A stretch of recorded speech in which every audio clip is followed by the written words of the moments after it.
انا هنا يا حبايبي عندي حتتين جبنه قريش متبقيين عندي، ما تاكلوش يعني في التلاجة. هنا بقى هنستعملهم ونعمل منهم جبنه موتزاريلا. ههرسها قوي كده بالهراسه دي. الاول اول حاجه هنهرسها كده، لازم تتهرس كويس. اهي يا حبايبي انا كده اتهرست اهي كويس. ايدي فيها بقلبها كده على طول باستمرار عشان هي تنزل ميتها. انا هنا يا حبايبي كده مستمره في التقليب اهوت، كده نقلبها كده بالراحه اهي، بدات تنزل الميه بتاعتها كده. هنا يا حبايبي انا عندي معلقه بيكنج صودا او اللي هي الكربوناتو بتاعت الطعميه، معلقه صغيره. هنا في حاله فوران اهيت بعد ما حطيت البيكنج صودا، ما تخافيش يعني.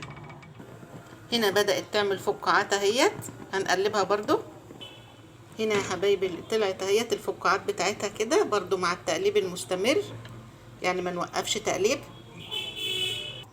اهي يا حبايبي الفوران بدأ يقل شوية اهوت لو انتم ملاحظين يعني، وهديت بقى النار شوية ونقلب برضو.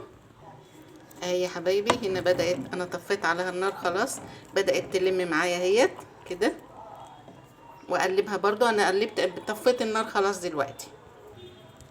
اهي يا حبايبي هي كده تمام، هحطها بقى في الفريزر، وبعد كده لما اجي استعملها هنشوفها مع بعضنا ان شاء الله.